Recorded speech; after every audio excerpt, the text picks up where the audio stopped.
The reunification of Germany in 1990 can feel like a very natural event. A return to what Germany should be.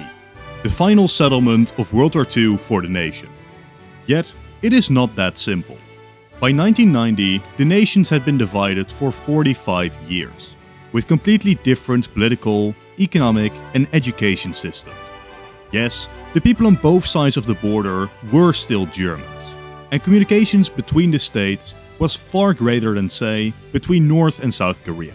But there were very real questions asked about how wise this swift integration would be. And there were many, especially in the West, who sought instead a slower process of gradual incorporation. Besides, several nations were still rather uneasy about the implications of German unification. Between the European community in 1989, there was a certain balance of power. The four biggest nations and economies each having roughly the same population, with Germany already ahead. Economically too, these powers were rather similar, but again, Germany was already ahead of their competitors. There was a very real fear that, after the integration of the East, especially once its industry had been modernized, Germany would completely dominate the European continent.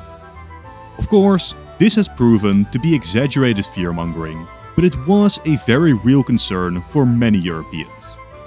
Of course, many nations also still had vivid memories of World War II, and feared that such a strong Germany might see some old ideas revived. Thatcher, the Prime Minister of Britain, allegedly walked around with a map of 1937 Germany to convince contemporaries of the German problem, and why unification shouldn't be permitted. Yet indeed, the tides of nationalism couldn't be halted by mere words. As Gorbachev announced a Soviet withdrawal from Eastern Europe and the Berlin Wall was torn down, it was clear that something had to be done.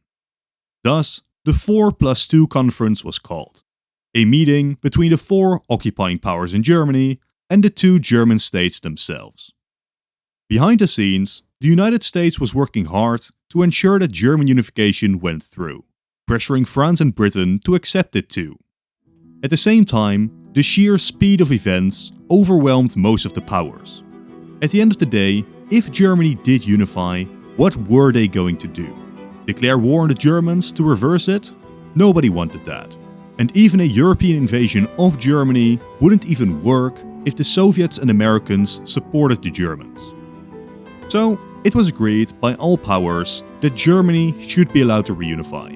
And despite a hidden border still laying between the regions to this very day, with Eastern Germany not fully caught up to the West yet, German unification, on the whole, can be considered a success, without any fundamental shakeups in European cooperation, nor a return to an expansionist German policy. But what if, somehow, Germany had not unified? Today, we will explore two scenarios. The diplomatic route, where somehow the nations of Europe strongly reject German unification to a point where it is actually prevented, as the prevailing sentiment is, I love Germany so much, I prefer to see two of them. East Germany would democratize, but would not be allowed to actually unite with the West. Then secondly, we will explore a scenario that I dub the North Korean route, where the East German government attempts to use its extensive security network in an attempt to crush any dissenters, taking inspiration from what didn't happen in China that same year. So let's start with arguably the more realistic of the options, East Germany doubling down on their autocracy. While we often have a quaint view of East Germany, it being the most industrial and economically successful state of the Eastern Bloc, in practice, it was a horrific surveillance state. The Stasi, their secret police, made East Germany, compared to population size, the largest single surveillance state in history, beating out other, more well-known examples, with more than 1% of the nation directly involved, and in major cities, an estimated 1 in 10 people being an indirect informant. The tactics they utilized seem to be ripped straight out of 1984, going far beyond simple surveillance and jailing to straight-up psychological torture. There is this story about a young female schoolteacher Stasi agents would break into her house and simply move some stuff around. Over time, she went insane, as her social relations broke down, her being convinced it was the Stasi, but nobody around her believing that they would actually do such a petty thing. But they would, and they did. We have documentation that they sabotaged targets' professional life, or blackmailed people to break friendships or shun relatives, ensuring people are fired, or popping your tire regularly. The Stasi and their main leader, Erich Mielke, were terrifying forces, cultivating an extreme climate of distrust in East German society. And the Stasi wasn't just a tool of the government. In many ways, it was a significant part of it. In 1953, huge protests rocked East Germany, millions taking to the street. The government, with Soviet help, cracked down significantly, but it had made the regime paranoid. The very existence of the Stasi was to ensure that such a revolt would never happen again. And if it did, the regime would have to be ready. Detailed plans being drawn up about how to crack down where and where to jail dissenters. But, dare I say, luckily, by the time the Stasi might have to implement these plans, the situation was so drastic for the regime, they didn't actually implement them. The East German economy was stalling to a halt, in immense foreign debt, while thanks to Gorbachev, the Eastern Bloc was liberalizing, and the Soviets were unlikely to keep propping up the regime for long. For a while, the government staunchly kept the border to the west closed, committed to their Berlin Wall, but this soon became futile. After Hungary liberalized, they opened their borders to Austria, and East Germans simply began taking the longer way to the west. The entire point of the Berlin Wall had thus been defeated, even before it actually fell. Soon after, faced with overwhelming pressure and protests, the regime decided to simply capitulate. But what if it didn't? Now, it is difficult to overstate how difficult it would be for the East German regime to fully restore order long term. Step 1 is the easiest one, cracking down on the actual initial protesters. As mentioned, this was something that they had the infrastructure and the plans for. And when asked, they could imprison thousands and come down hard on the population. But it is the steps afterwards that become extremely difficult. By 1989, East Germany had already become a bit of an outcast within the Eastern Bloc, as one of the nations least receptive to Gorbachev's calls for reform, mostly refusing to liberalize. Imagine the international response as their Eastern neighbors reform, while they themselves entrench their autocracy. East Germany would become hopelessly isolated within Europe. I'm sorry for the quick intermission, but by far most of you aren't subscribed. To keep up to date with all the latest releases, consider doing so. Thank you. So now, the regime faces its greatest challenge. In the face of their economic collapse, as long as migration routes into Western Germany remain open, not just through the Berlin Wall, assuming that still falls, but mainly through Austria, the regime is doomed. But also, consolidating and closing the borders with their eastern neighbors would be difficult and very costly. And you can imagine what such an action would do to their already struggling economy. Ever since its creation, the East German population had been shrinking. But right before unification, it went into a free fall, as around 400,000 left every single year. It is simply not realistic for the government to just immediately and perfectly close all of their borders. And by the time they might manage, anywhere from 2 to 5 million could have already left. Importantly, it were mostly the educated, young and wealthy which left the nation, and the people left behind would be the rural, the old and the less educated. Amongst those who leave were also many high and middle-ranking East German officials, which had become disillusioned with the state itself, further cementing the disaster that this was becoming, as the state is slowly eroded from within. We then have the international response. Initially, it would be just mild condemnation. After all, what else do you expect from East Germany? But then, even the Eastern European states, which one by one have abandoned communism, condemn the regime, as before long, they are the only communist state left in Europe. I have previously called this the North Korean route, but here we find the biggest reason why this is a misnomer. North Korea actually stood a chance. East Germany does not. While East Germany has a much better starting point, a GDP per capita about 12 times that of North Korea, that wouldn't actually help them in the long term. Upon the collapse of the Soviet Union, the North Koreans suffered greatly. Much of their economy was based on trade or aid from the Soviets. And a famine would strike the nation, killing many, and their economy dropped by 75%. But then, China stepped up and took over the role that the Soviets had in the past, stabilizing the regime. Let's now take a look at Europe. There is a huge lack of other horrific regimes to sustain them, with China being too far away to fill the role, and the other potential option, Russia, by this time lacking the resources and interest in keeping up such a regime.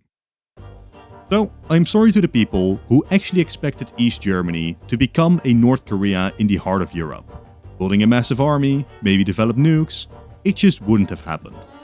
Yes, a violent crackdown on protesters in 1989 was very possible, but without continued foreign aid in stabilizing the regime, their fundamental issues wouldn't be resolved.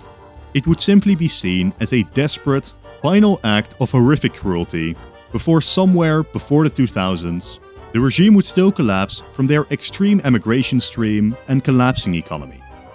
So you may now think, so nothing has actually changed. But you'd be very incorrect in thinking so. The two main differences would come from European unification as well as from within Germany itself. We have already discussed that, even today, East Germany is very different from the West. But by our timeline's 1989, the difference between the economies amounted to the average Westerner having about twice the wealth. This about 100,000 GDP per capita gap has persisted to the modern day, yet the difference is only 31% now. In this alternate timeline, after years more of East German economic collapse, brain drain of the educated, and exports declining as the nation gets sanctioned, factories shutting down, this difference would be significantly higher. Once more, North Korea is a decent proxy for this, as after the fall of the Soviets, their economy dropped by 75%. The East German economy doesn't even have to fall anywhere near as much, as unlike North Korea, they did actually have the foundations of a good economy. But even assuming a, let's say 30% decline by 2000, lowering their GDP per capita to 5,000, the difference to Western Germany now becomes immense, with them a whopping 5 times as rich as their Eastern counterparts. Such a difference would be far more difficult to overcome, and would require a far greater sacrifice from the West. Potentially, even a sacrifice so great that voices against integration might win out. Even if integration happens, most would argue that the damage had already been done.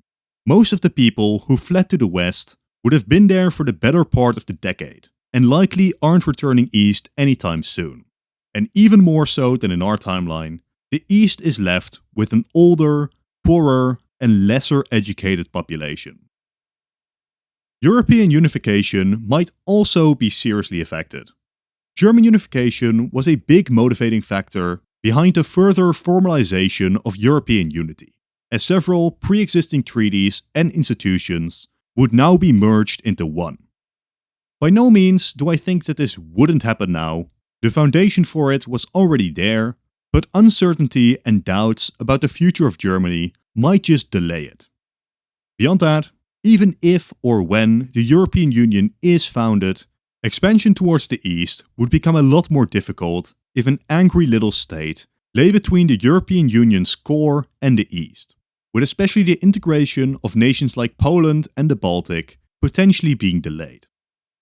Simultaneously, it might also influence NATO expansion east. I see two broad options here. Option 1 is that again, negotiations with especially Poland and the Baltics are delayed. Option 2 is that exactly because East Germany is still there, Poland and Czechia join sooner, in order to safeguard them from any surprising moves from the erratic regime in Berlin. An important side note here is that East Germany never officially recognized their border with Poland. And while I doubt that they would actually dare invade, Poland would use this to try and convince the West to let them join the alliance. I would imagine NATO expansion to be easier than European expansion. As the more economic-focused bloc, expanding into nations like Poland or the Baltics becomes a lot more awkward if Germany can't function as the connector economy. And even once German unification happens later, the heavier task of fixing the East might just make Germany less enthusiastic about admitting further Eastern Bloc nations to the European Union. Though, this would depend on who is in charge of the nation. So, while by the end of this first scenario, we are not left with radically different borders or a North Korean-type state terrorizing Europe, the effects are still significantly felt across the economies, politics, and geopolitics of the European continent, with Germany especially, but Europe as a whole also being in a worse position. The curious tale of the lost stand of the Warsaw Pact being a black stain on the otherwise mostly successful integration effort of Eastern Europe into the West. But let's go back in time all the way to 1989 and discuss what might happen if, rather than keeping the regime by force, the wave of liberalizations that swept the Eastern Bloc does still liberalize East Germany. But for whatever reason, unification is rejected. How we do this is pretty difficult. First, it might help if Germany itself is more careful. On both sides, there were proponents of a confederation rather than unification. For proponents of this in the West, this would give them time to evaluate the cost and specifics of unification, postponing integration until the East, in their words, was westernized. Proponents of confederalism in East Germany focused on the very real social and workers' rights achieved in the nation, which they feared could get wiped out if they joined the West. Perhaps if these sentiments in both of the states was a little bit stronger, unification could at least be delayed a little while, moving us to foreign support. Fact is, the nations of Western Europe had no real hope of preventing German unification. The only nations in a serious position to confront it were the Americans and the Soviet Union.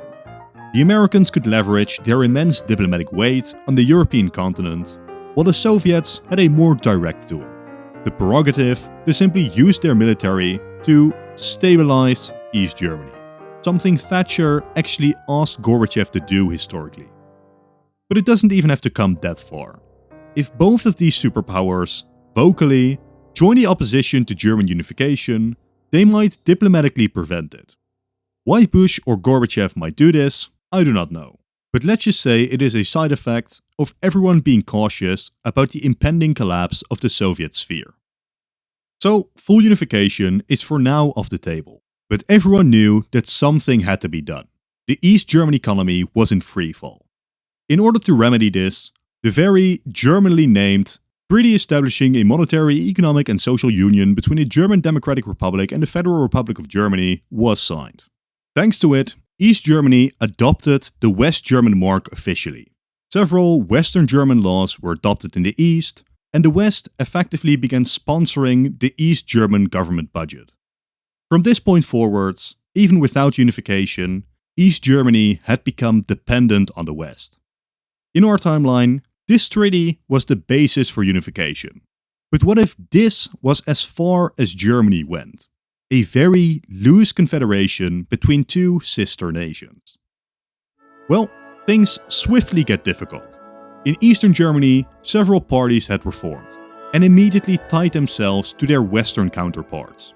For example, the East German CDU, Geistlich-Demokratische Union Deutschlands, and the West German CDU, Geistlich-Demokratische Union Deutschlands, or the SPD, the Sozialdemokratische Partei, and SPD, Sozialdemokratische Partei in der DDR. The reasons for these similar parties is very simple. They had been formed simultaneously in 1945, when there was still a loose plan to reunify Germany as a whole, and so they had subsequently split along with the nation, to poetically reunify with the nation as well. While we might prevent unification, we cannot prevent this tightening of the political sphere. the fate and the politics of the two nations inherently tied. By the Christian Democrats, the CDU won the federal German election handily, with them winning about 50% of the seats in the West, the Bavarian coalition partner winning about 17%. But in the East, the Christian Democrats blew the others away, winning about 85% of the eastern seats. This makes sense if we look at the party platforms. Helmut Kohl had gone all out for unification, being a major figure in negotiating the very process. His attitude went along with the optimism and nationalism of the time, promising to get the East integrated regardless of the cost. The Social Democrats, under Oscar Lafontaine, took a different approach, focusing instead on the costs of integration, pressing for caution. You can guess which of these messages appealed more to the East. A more minor, but also present explanation was also that the East simply preferred the move away from socialism. This leaves two potential outcomes after the first election.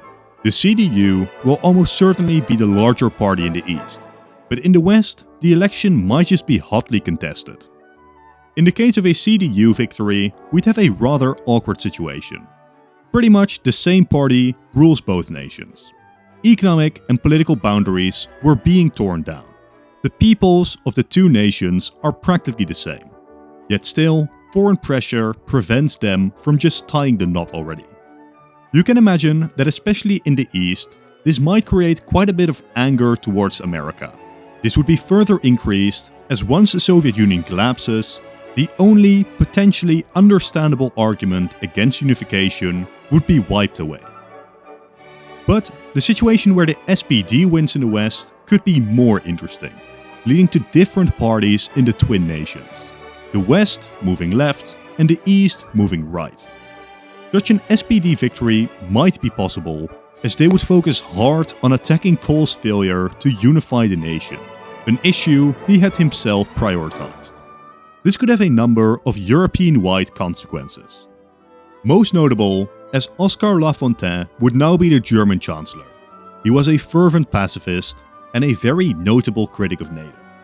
His reputation went so far that it helped push Bush to strongly and publicly support Kohl in unification, as the Americans feared that Lafontaine might otherwise win the election.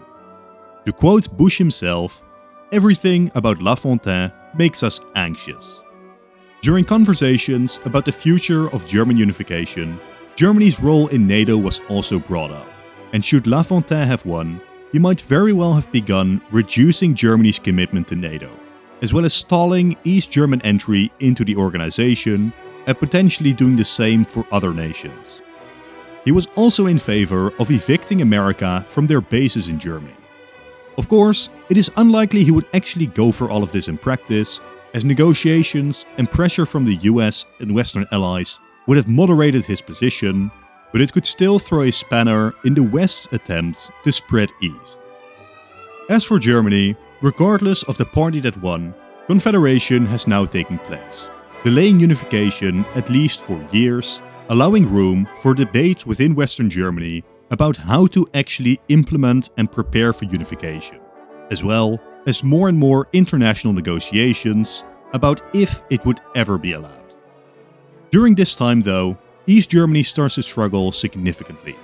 As it stands, they essentially have the worst of both worlds, being a former communist state attempting to reform and prosper while having unrestricted travel and trade with Western Germany, but without the West investing heavily to bring the East to their level.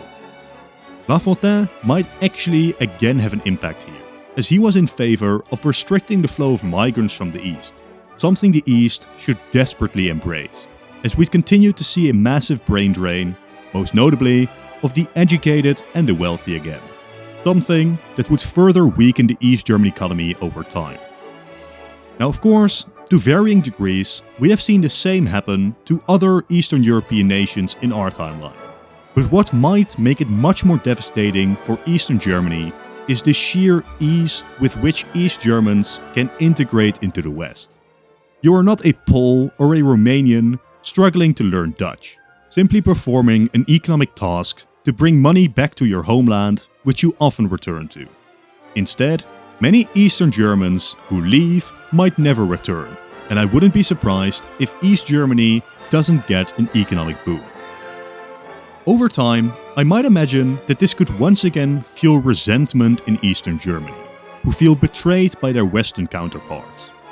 By no means does the nation necessarily collapse, as it would still see moderate stabilization and even growth, but very likely it starts moving away from the West again, the differences between the nations again growing starker. During this process, calls for unification might begin to lessen. They don't necessarily disappear, but fewer and fewer become enthusiastic about it.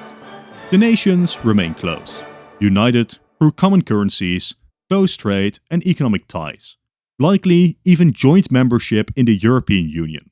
But the concept of unification just starts losing traction. The post-war gulf of optimism and nationalism in Germany would be gone, dampened by the opposition to unification from fellow Europeans, but especially Gorbachev and President Bush. With unification now indefinitely delayed, the West might start growing sick of the subsidies they provide to the East, while the Eastern Germans would develop a bad reputation of simply being cheap labor taking away West German jobs, while simultaneously being exploited by West German companies. As the decades go on, the status quo could be practically confirmed. These are still two separate nations, with East Germany following a path more similar to other post-Soviet states, embracing the more conservative elements of German culture in opposition to the more liberal and socialist West. So, by the end of this scenario, we don't have massive, world-changing impacts, but we do have a more cynical Germany on both sides, with especially the East being poorer than in our timeline.